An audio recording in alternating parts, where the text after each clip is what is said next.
Chapter 1800. Is there anything worse than when you're walking along, minding your own business, but then, out of nowhere, crash, bang, boom! You're viciously assaulted. But who's doing the assaulting, Eddie, and why? It's easier if I tell you who's not doing it. Nope, your attacker is not that attention seeking bully from school. You know, the kid whose awful behavior is constantly glossed over by adults, your stepdad included, as a kid who's only stealing your lunch money, stuffing you into lockers, and calling you Eddie, because the truth is they're lonely and desperate for a friend. Because, yes, nothing says, let's be eternal besties more than theft. I mean, I get loneliness sucks, but that's what TikTok's for, no? And no, the attack's not even orchestrated by the Bronster, or as he's more commonly known as, the officially recognized worst human being ever to breathe on this planet and likely any other planet with yet to be discovered alien life forms. Okay, I see now that nickname could stand to be a shade shorter, and sure, while we're at it, maybe a tad less harsh. But to be fair, it's also completely accurate. Hey, not my fault the truth hurts. Eddie, not to be pushy, but we're wondering if you could maybe just tell us who the assailant actually is. You know, if that's cool. No worries, my friends. We're gonna get there. We're almost there. The thing is, we're always so much in a hurry to get to the point, to get to the thing, to get to the potty. Like, I get it. But also, there's something to be said for taking your time, for taking the scenic route, for taking chances. Anyway, so you're minding your own business, yada, yada, yada. You're opening the mailbox to check for your long awaited, heavily delayed game, Heroes in Heart 6. Even though, who are you kidding? You already know it's not there because the universe basically hates you today. Or if it's not outright hatred, it's at the minimum the universe being so bored that it said to itself, you know what, self? Let's turn up the spice level today, yeah? Let's make this a Saturday to remember, except, you know, for all the wrong reasons. Ha ha ha. To which the universe replied to itself, excellent idea, universe. You know how much I love to frustrate humans. Shall I spin the wheel of annoyance then? The universe itself, clapping excitedly. I was hoping you'd say that. Gosh, we haven't used the wheel of annoyance in at least, 30 or 40? The universe. It's been easily a solid 40 seconds, which is 39 seconds too long, if you ask me. The universe itself. Oh, so now you're all into it, huh? Where was all that enthusiasm this morning? That's what I want to know. The only reason you were on time for work this morning is because... The universe, rolling its eyes. Okay, here we go again. Tell me something. How many times must I apologize to you before you'll be ready to move on? The universe itself. First, you tell me why, come every morning, I've got to literally hire an entire middle school marching band to come and play terribly enough to force you out of your bed and into the shower. The universe. Oh, I'm sorry I'm inconveniencing you, my friend, but maybe I'd have an easier time getting up if, I don't know, maybe if someone didn't snore loud enough to literally rattle my bed every stinking night, maybe I'd be well rested for a change. The universe itself. Can we agree that you're kind of exaggerating about my snoring levels? The universe, shaking its head adamantly. Do you want to listen to the recording from last week again? A long pause. The universe itself. Listen, I'm sorry, okay? You know I hate it when we fight. The universe, nodding in agreement. Me too. And I'm sorry for being so extra all the time. The universe itself. Hey, you're not any more extra than I am, so, hey, I know what'll make us feel better. The universe. Please tell me we're going to spin the wheel of all human names too. The universe itself, chuckling. Yep, now go ahead and give it one of those good strong spins of yours. The universe. Say, is it bad that I'm really hoping it lands on deny someone the thing they want most in life? The universe itself.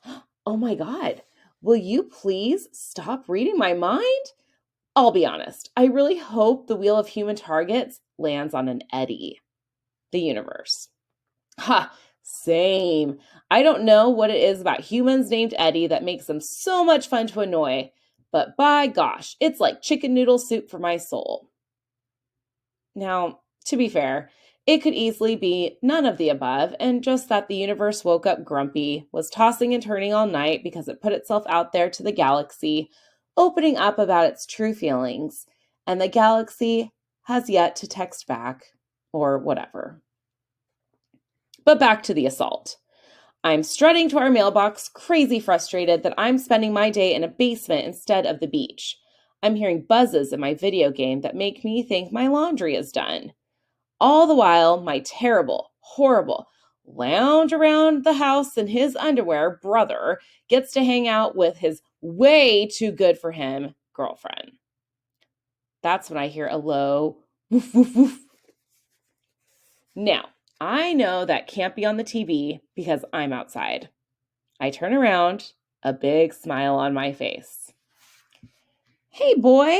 Hi, Mr. Bubbles. Mr. Bubbles is sort of the shared neighborhood dog. Although, if any of us had our way, Mr. Bubbles wouldn't be spending so much time out living in the streets. It's true that every one of us has attempted to adopt him into our families. But no matter what, each time Mr. Bubbles escapes, disappearing from the neighborhood for a day or two before running his tail-wagging self right back into all our lives. Everyone on our block feeds Mr. Bubbles, leaving whatever it is they think dogs like, or at least what they think is best for his growth and development.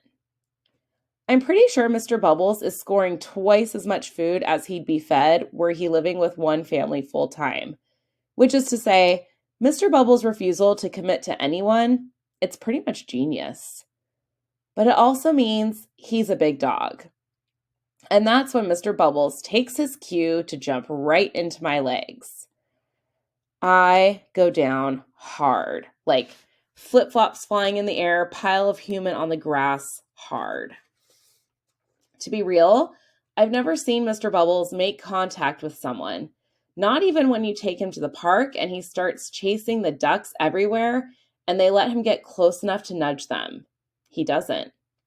So it's easy to understand why when Mr. Bubbles suddenly launches me into the dirt that I'm feeling a kind of way about being outside. What's freaking him out so bad, I wonder? I'm still lying on my back when I look up to the sky. And that's when I notice that the real culprit of the earlier mentioned assault is not the giant dog that took my legs out.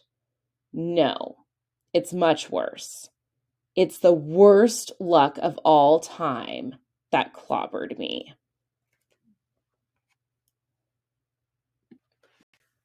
Chapter 1900. Someone set off enough fireworks to blanket not just Carterville, the city, but all of Carterville County, too. The distinct whistle of fireworks whizzed through the bright blue sky, followed by bang, pop, pop, crackle, bang, crackle, as each explodes into vibrant electric eruptions. The fireworks show is hands down my favorite beach bash tradition, except it's barely 11 in the morning yet. Fireworks aren't set off until 9 at night. And I know what you're thinking. Eddie, I'm sure there's some other reasonable explanation for this. Probably some teenagers snuck away to an isolated part of the beach to let off some fireworks of their own. Which, fair. Every year, people use the bash as an excuse to produce their own light show. Except, shooting fireworks off during the day is just a waste of fireworks. The whole point is watching them explode against a dark sky. Something about the way these look makes me uneasy. First, Mr. Bubbles is acting weird, and now this. This feeling makes me retreat back into the house, but I'm too curious about what's happening out there to leave it alone. I need to get a better look. I check the layout of our house to find the best spot for the view. Essentially, the Holloway house has two main living floors. Our first floor is what Mom calls our entertaining space. You come through our front door into a short hallway that leads you directly into our kitchen and dining room and family room. Open floor plan living is what the brochure said when we moved into this place. It's a feature that everyone loves except the Bronster, of course. He hates it. The Bronster. It's awful. You could see our entire house from the kitchen. Mom. What's so awful about that? That means we're always together. The Bronster. Well, what if I'm lying on the sofa in my underwear? Mom. Yeah, maybe don't do that. The Bronster. Don't do that? If I can't lie around the living room in my underwear, what's the point of even having a house?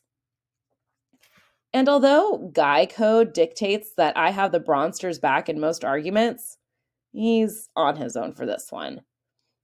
Anyway, that's our first floor. Entrance, kitchen, dining room, family room, and Mom's office.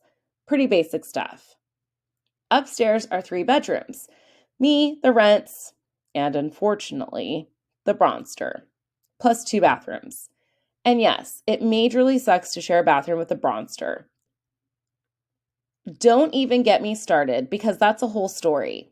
But okay, since you're thinking about it, let me just say no matter how bad you've got to go, do not, I repeat, do not use our bathroom between the hours of 9 p.m. and 11 p.m. unless you happen to own a nuclear level gas mask. Why, you ask? Because the Bronster squats the bowl every day at the same time. He enters the bathroom between 8:59 p.m. and 9:03 p.m. and exits approximately 90 minutes later. You can set your watch to it. But you're like, okay, but wait, you said avoid the bathroom for 2 hours, but that's only an hour and a half. What gives? To which I say, bravo on those math skills, and trust me, after the Bronster has been at work in there, the air toxicity levels are lethal for at least another 30 minutes. Honestly, were I you, I would tack on another 30 minutes because there are some things you can't unsmell. I decide the best place to get a better look is on the second floor, so I hit the stairs, scampering up to where our bedrooms all sit. But my bedroom's not an option since it's on the back of the house. And while Mom doesn't like me hanging out in her room when she's not around, I don't even consider creeping into the Bronster's room. If Mom catches me in her room, it's probably just a long, boring lecture. But if the Bronster finds me even lurking in close proximity to his bedroom door, it's going to be World War III. So, Mom's room it is. I grab binoculars from under my bed and I head in there. I guess I underestimated how weird it is to be in here knowing that the bed Mom and my real dad once shared is probably rotting away in some garbage scrap heap. Meanwhile, this super ginormous fancy new bed that WBD and Mom picked out together as a way to memorialize our fresh start together is an annoying reminder that my real dad isn't just gone for a little while and that WBD is very much here. I can't help but think if you're the one moving into someone else's house, the same house the coolest man I've ever known and will probably ever know lived and laughed and loved, the same house where we were doing just fine because this house is already chock full of memories, because no matter how many family pictures you help Mom take down or move into the basement, the fact remains, this is not your house. You can move in all your stuff and rearrange every cabinet, every drawer, every shelf, but that won't change the thing we all know and feel. You are a visitor here, my dude. This will never be your home. I skirt by the huge bed, avoiding any contact with it, and head to the large bedroom windows that take up one wall of the room. I climb outside onto the small second floor balcony shared between this room and the Bronsters. There isn't any balcony on my side of the house. There's only a view of the woods, and more woods. I scan the sky with my binoculars. I'd forgotten how awesome these things really are. I can see all the way to the exact launching point for all the fireworks. I smile as the colorful aerial eruptions intensify. I gotta say, the Beach Bash Planning Committee really went all out on the light show this year. Sheesh. I can only imagine what this would have looked like at night. What a waste. Except, wait, the launch point doesn't make sense. There's no way these are being set off from the beach. No, these are erupting maybe a mile past the beach, out on the water. I scan the waves, thinking maybe there's a ship out there, or at least some boat, which doesn't seem like the safest way to light this many rockets and flares. But what do I know? A thorough scan of the horizon and waves confirms the fireworks are not being triggered from anything out on the sea. In fact, strangers still, I can't find one sailboat, one ship, not even a sea-doo skipping across the lake, which would make sense if there were thunderstorms brewing. But today it's 82 degrees with not a single cloud in the sky. Still, there's nothing out there as far as I can see. Chapter 2000. Of course, none of what I just said makes a lick of sense. You can't ever see the people on the beach from this angle. It's too far. And it's got to be just a coincidence that there aren't any crafts out on the water. I probably checked right at the time when everyone was docked for the dance party. It's clear what's really happening here. My brain is so messed up over not being at Beach Bash right now, it's playing tricks on me. I've just got too many things on my mind, and my brain's struggling to keep up with the workload. After all, it was only a few minutes ago that I rushed down into the basement, 100% confident I'd heard the washer machine chime, only to find the machine still swishing and swooshing a couple dozen pairs of my dirty drawers and just as many t-shirts. I'm not sure if there's a medical condition for what I'm experiencing right now, but I'm pretty sure FOMO works. I mean, come on. Really, Eddie? Thank goodness no one else is around. Ha! First lucky break all day. I check the clock on Mom's bedside table and see that my laundry should be done for real now, so I race down the stairs and back into the basement. My first load complete, I'm transferring my clean but very wet clothes into the dryer when an important life question pops into my brain. Is there anything wetter in the entire world, water aside, than wet jeans? Think about it. Wet jeans? Basically a lethal weapon. Do you ever grab a big armful of wet clothes out of the washer and it soaks your whole shirt? Well, it's even worse when you're not wearing a shirt.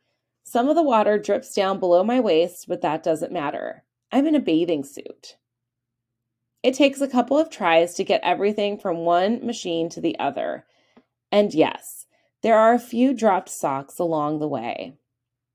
The socks pick up dust bunnies from the concrete floor like a magnet. I double-check Mom's laundry guide, and yep, it's just as I thought. Do not forget the dryer sheet. This is a common but costly mistake. Don't forget the dryer sheet. Duh, who'd forget dryer sheets? Ha! Here's what I don't get. We give so much credit to washers and dryers, but really, we're doing all the work. Tossing in all the clothes, pouring in detergent, choosing the right settings, making sure all the stains are out before throwing all those wet clothes into the dryer, adding dryer sheets because heaven forbid the dryer actually does its one job alone. I shake my head. Dude, you're losing it. Don't let this laundry defeat you. Stay strong. I start the dryer. Then, oops, I remember the sheets, stop the dryer, and toss a few in because, surprise, Mom's rule book doesn't specify how many sheets. I restart the dryer and mentally pat myself on the back like, way to hang in there, Eddie. Wait a minute to come back. And then I reread Mom's guidebook and realize it did specify the dryer sheets. It said sheet, as in singular, as in one, as in not a few. I shrug. Guess that load's gonna be extra. I check the box for the scent. New and improved Clean laundry smell. Really? Which scientist came up with that, huh? I'd love to ask them how they engineered a dryer sheet to smell like clean laundry. So you're telling me the dryer sheet will not only remove the static electricity from my clean laundry, but it will also make my clean laundry smell like clean laundry? Seriously, dude? That's dumber than that new car scent thingy the Bronster's got hanging from his car rear view mirror. Hate to break it to ya, but no one's hopping into that car and saying to themselves, the scent in here is perfect, just like a brand new automobile. I let myself laugh a little, to hold back the tears, because now I'm right back where I started, standing at the base of Nasty Clothes Mountain to collect another load for the washing machine. I dump the next armful in and slam the lid. I select Quick Wash, feeling a surge of happy flow through my body as I press start and the machine chugs to life. I'm not ashamed to say I'm still feeling pretty proud of that laundry hack. I stand back in front of the little window and check out the view again when it all starts. Or, I suppose more accurately, that's when things come to a complete stop. The dryer goes dead, sending all the clothes inside ricocheting off each other. The washing machine clicks off and the water stops rushing in. And on top of that, the lights suddenly go dark. Standing in the depths of our pitch black basement, yeah, I'm definitely getting, okay, this is bad. This is really bad. I'm gonna die. Nope, I'm not just gonna die. I'm gonna die alone in my creepy basement, surrounded by dirty clothes and stupid laundry sheets vibes. Don't judge me. I already told you, I hate basements. Most of all, so dark you can't see anything basements. I tap the power button on the washer machine, even though I already know it's not gonna work because, duh, power's out. But you gotta rule out the stupid stuff first, you know? Clearly, we're dealing with a tripped breaker or something, and the breaker box is down here, so I'm good. I check my phone. 47% charged. Okay, it's on the wrong side of the halfway mark, but it's not terrible. I switch the flashlight app on and head to the opposite corner of the basement, feeling my way along the walls.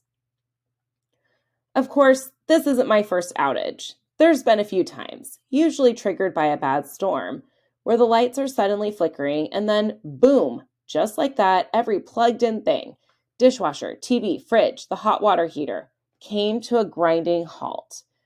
And then, real dad and I would trudge downstairs into the far back corner of the basement where apparently the power box hangs out. Real dad would open the box, scan the rows of switches, find the problem child, and flip it back on. Issue solved, and then we'd march back upstairs to the living room like the heroes we were. I would say, "The heroes have returned, and we have returned light upon this land." Or something equally cheesy, and the Bronster would make fun of me. Except I didn't care what he said or thought because I knew I had provided a vital service. I was the holder of the flashlight, or more accurately, the holder of the phone with its flashlight app turned on. And yeah, okay, occasionally I got a little distracted, prompting real dad to say, "Eddie, sorry to bother you and your shadow puppetry, but would you mind aiming some of that light in the power box so I can, see what I'm doing and not get electrocuted?" But that was the exception, not the standard. Now I'm bumping into storage bins stuffed with our winter clothes.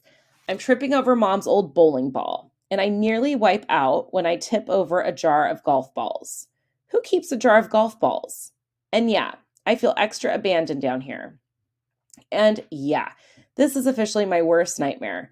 Glad you could be here. I feel something crawl across the back of my neck, and I scream and almost faint before realizing it's just a ball of yarn sticking out of a box.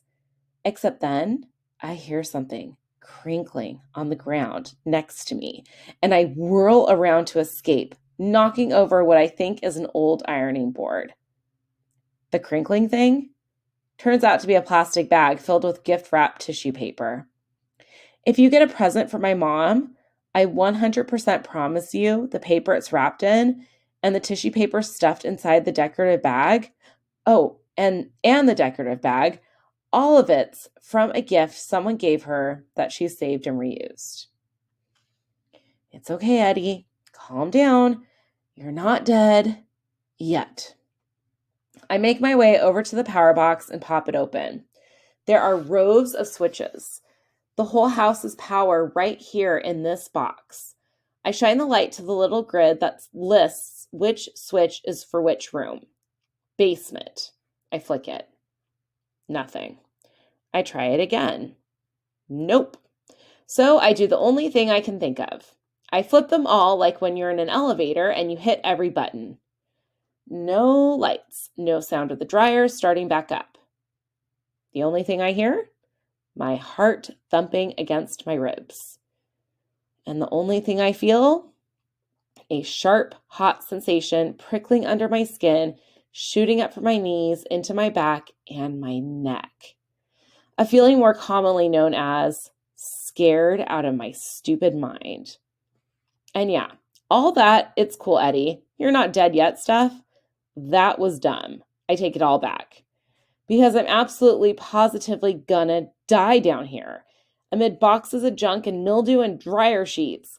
Maybe it'll be from some ugly basement creature who's been waiting for a moment like this to devour me. Or, maybe I'll just die from fear. Either way, I'm 100% without question, no doubt about it, gonna die in my basement, alone, doing laundry on what should have been the best day of my young life. Chapter 2100. I'll be honest. There were times when it was a little aggravating to have someone who claimed to know everything and then actually seemed to know everything. But it's not Dad's fault he was naturally good at everything. That he always knew how to fix anything. That he always made even the worst of times so much better. Just like it's not Dad's fault that his body started acting weird and he stopped feeling so good and started spending more time at the hospital than with us. Because sometimes things just happen that are completely beyond our control. And sometimes these things really, really suck so bad, like unbelievably bad. But no matter what, nothing can take away the good times, the good memories, the good vibes. That's what Dad told me before he closed his eyes. See, I told you. He always knew what to do.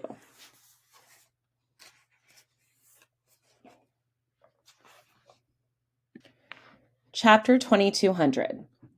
Don't judge me on this, but when I finally realize that I'm stuck in a fully dark basement with no hope of light, I know there's only one way out. Run! I aim for where the stairs should be, then take them 2 steps at a time, all the way up to the top, but I don't stop there. Shooting out of the basement door, I wrap around to the other side of the house and take the next flight up to the 2nd floor. I'm like a kid on fire. No, I'm like if you were at a bonfire roasting marshmallows over the flames, except suddenly the marshmallow jumps off your stick and starts booking it across the lawn for its ooey gooey life. I spend the next few minutes roaming from room to room upstairs. I check the TV in my room, where I had my game paused all morning. The screen is dark, and not in that you've just died, so we're respawning you back to the beginning of the level dark. I mean, black dark. Like when your mom's told you to turn off Dragon Insurgent 7 times already, and you keep promising her you're almost done. You just need to clear this last checkpoint so you can save your progress, except she runs out of patience, casually strolls into your room, and turns off your TV with zero hesitation, dark. Yep, game abruptly over without warning, dark. Then I'm running back downstairs, flipping light switches, pushing power buttons, but nothing works. I've barely yanked the front door open when I'm blasted with a sudden burst of fire. Operating on pure instinct, I dive back behind the door for cover, throwing my hands over my face and shielding my eyes against the killer. The killer glare. Because sun. It's just sun. False alarm. But come on, to be fair, those sunbeams are really intense right now. I just came out of a pitch black, like the middle of the night. You have no shadow because there's no light basement. You know how people sometimes say the sun is beating down on us? This is what they meant, this moment. Plus, the way it's reflecting off the side of our house, catching our aluminum siding just right, is only making it more, it's only increasing its ferocity. You know what? Forget it. Truth serum. It's not just the sun that caught me off guard. It's all of it. Not going to Beach Bash, Mr. Bubbles, the day fireworks, feeling like nobody else is around, the power going out, getting caught in a dark basement. It's a lot. I'm telling you, bad luck was looking to take out my knees today. Anyway, it's broad daylight and as bright as my phone screen in a dark room, which is to say, sunglasses would be cool right about now. I step back outside, this time fully prepared for the bright light, my eyes already making the necessary adjustments, even as I frame my hands around my forehead like a visor and squint at my neighbor's house to the right of ours. From what I can tell, it's completely dark inside, but that checks out. Mr. and Mrs. Andrews are probably over at Beach Bash stuffing their happy faces with brisket. I heard them talking to my parents about it last week. Mr. Andrews going on and on about how he was ready for some good Ohio barbecue. The Andrews just moved into the neighborhood a few weeks ago, and apparently, wherever they were from, Indiana, Iowa, Idaho, Illinois, I'm pretty sure it's an I state. The barbecue was pretty awful. Mom didn't have the heart to tell him that barbecue, let alone good barbecue, isn't exactly Ohio's culinary calling card, especially Northeast Ohio. But hey, if you're into ginormous heapings of sauerkraut and jumbo Polish sausages served in a bun with coleslaw and fries mashed on top, well then, you've come to the right place. I look around the cul-de-sac, but it's totally empty. Nobody around. And I don't know, somehow the entire street feels so sad, so alone. Or is that just how I'm feeling right now? But before I can overthink it too much, I shake the question off and duck back inside the house. Chapter 2300. Okay, so what's happening? We've established it's weird, but yeah, maybe something more specific would be nice. Off-schedule fireworks in the middle of a sunny day? A full-fledged entire neighborhood power outage? At least what I can tell via my quick peek outside. I mean, could it all just be randomness? A complete coincidence? None of it having to do with the other? I mean, yeah, I guess. Except, why do I get the feeling there's more? Why does it feel like there's boom, boom, boom? What was that? Boom, boom, boom. Okay, you heard it too, yeah, right? Boom, boom, boom. Guys, you're still here with me, right? Boom, boom, boom. Not that I'm scared or anything. I just don't want you to be scared, obviously. Boom, boom, boom. Wait, listen. I think it's coming from the front of the house. Yeah, it is. I think someone's knocking on the front door. Boom, boom, boom. Yeah, someone's definitely knocking at the door. I sneak over to the window and try to peek out, but they're standing too close to the door, so our porch swing's blocking my view. Shoot. Well, I'm definitely not opening the door if I don't know who it is. Honestly, there's a good chance I wouldn't open it even if I did know. For one thing, we're not supposed to have company over when Mom or WBD aren't home. And secondly, chances are it's not anyone I actually want to see. Everyone I'd want to be with is already at Beach Bash having the time of their lives. Unexpected visitor person raps on the door again. Doom, doom, doom. This time, even louder, the sound echoing in my living room as if it were coming from inside my house. Doop! Doop! Doop! Whatever it is standing out there on my porch, they seem pretty eager to get someone to come to the door, which in my book is all the more reason not to answer it. Oldest trick in the book of old tricks. The old knock loud as if you have something urgent to say to someone to open the door trick. Ha! Not on my watch, buddy. But what if it is someone with actual urgent news? What if, like Mom sent this person to give me a really important message? What if, gasp, OMG, what if something's happened to Mom? Okay, or to WBD too, I guess. Nope, no, Eddie, not gonna do that. You're not gonna go there. I wag my head, trying to shake that thought out of my brain. Or what if Mom sent a message that she's changed her mind and I should come to Beach Bash now after all?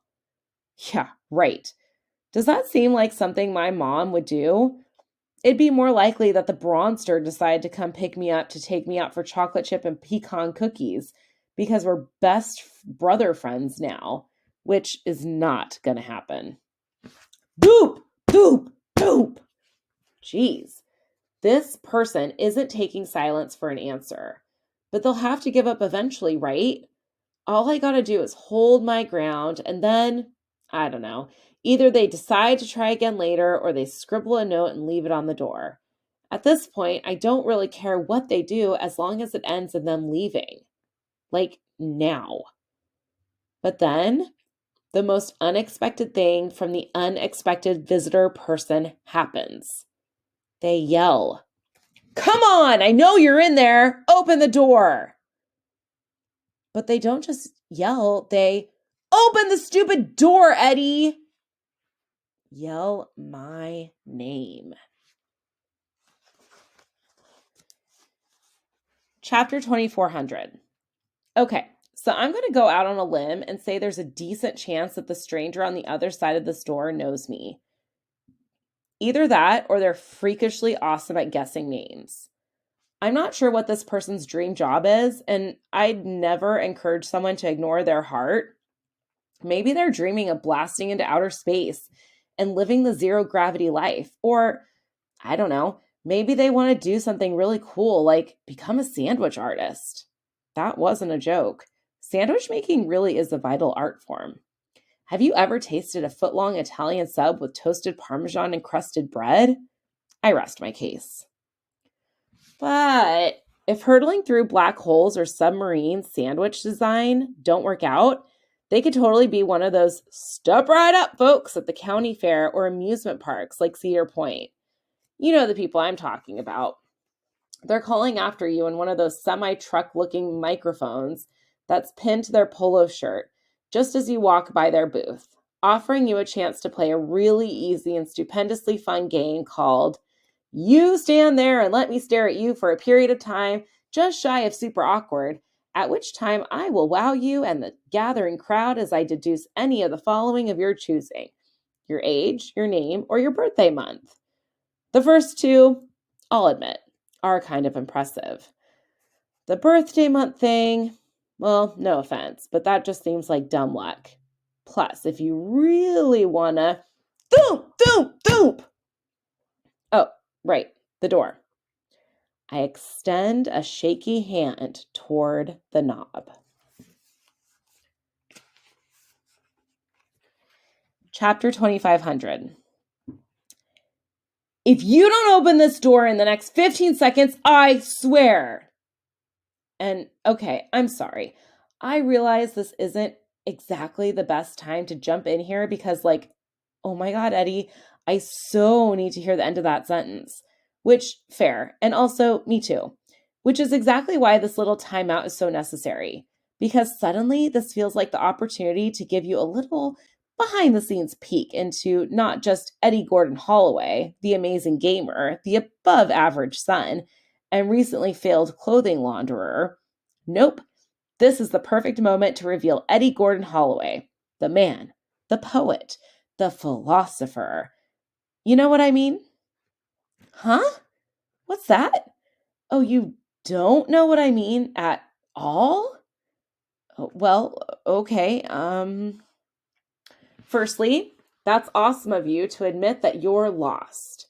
Seriously, it takes real bravery to speak up and say, I'm sorry, but I just don't get it. Most of us would rather stay lost than confess we need help, but not you. So just know, because of your emotional vulnerability, in return, I'm now even more comfy with opening myself up to you, okay? I want to meet you where you are. Yeah? I hear you, and I see you, and I also appreciate you. I'm taking you all in. So anything you want to say right now, just feel free to express yourself as honestly and as uh, huh? Oh, you want me to get to the point already? Okay. Well, since we're being honest with each other, it's important that I share with you what you just said kind of hurt my feelings. I mean, I'm gonna forgive you, but it's just like I thought we were having a moment and then, ouch, you punched me right in the old figurative kidneys, you know? But whoops, better get to it, huh? I'd hate to bore anyone. All I was gonna say was when the unexpected visitor said, if you don't open this stupid door in the next 15 seconds, I swear. I don't know about you, but I instantly had this very visceral reaction. Like, I'm both extremely intrigued and supremely nervous about how that sentence ends, which just goes to show, like, the power of language as a tool of self expression. You know what I mean? No, you don't know what I mean? Okay, well, it's like Mr. Flarts, my fifth grade English teacher, always said the best weapon, whether your fight is for love or survival or the last piece of za in the box, is the element of surprise. I cannot be held responsible for what my hands might do the next time I see you, the unexpected visitor shouts through the door. My hand takes immediate offense to the threat about their hand, so it lets go of the knob, falling back to my side. Hold up. Pause. Yes, I mostly promise this isn't some weak attempt to delay revealing the unexpected visitor's identity. I'd like to take this moment of heightened tension as an opportunity to briefly discuss very basic visiting etiquette, which I would think is obvious, but apparently not so much for whoever's behind door number one. Yes, it's number one because it's the only door. I gotta say, the fact that this person is now threatening me is definitely decreasing my overall desire to open said door. In fact, I'm pretty sure the door is going to remain not open. Yep, that sounds like the best option.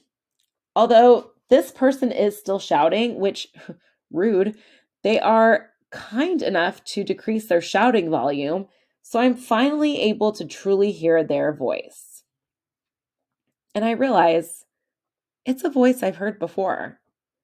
There's a certain familiar, get it together already, Eddie, tone built into it. Even still, I steal another glance out the window to confirm, unlock the door, and swing it open. Except it's barely open 2 seconds before the screen door is flung open, and I'm practically bull rushed. If not for the floor lamp next to me, 100% I would have fallen to the floor. Geez, what in the world's going on with you? I ask. I watch as the person quickly secures the door behind himself. He stumbles backward, just barely staying upright. Are you okay? I ask. What's going on? But he doesn't answer. Instead, he stays in profile, keeping one side of his face hidden from me. So I start to repeat my question, except he holds up a finger as if to say, give me a sec. So I do, which is a little weird in that, okay, now what am I supposed to do? Just stand here and look awkward? Maybe I should stand with my arms behind my back, or is that more awkward? Maybe I should lean against the wall opposite. Yep, good idea way. Except then I randomly imagine myself falling to the tiled floor, and so I just stay where I'm at. The odd and uncomfortable situation meter's needle swinging to a solid 7 on the, ugh, I hate this index. Standing here, listening to his lungs push air out as fast as his body could make it, faster even, while he slumps in our front entranceway, knees bent and sagging just a bit as he starts to catch his breath. Every part of him, from his brown cheeks, reddened and puffy, to his face, neck, and armpits, is all drenched with, I just ran a marathon level sweat. So, you want to tell me what your deal is? Or I ask him as his chest finally stops thumping so hard. What's going on with me? I'll show you, says my friend Xavier.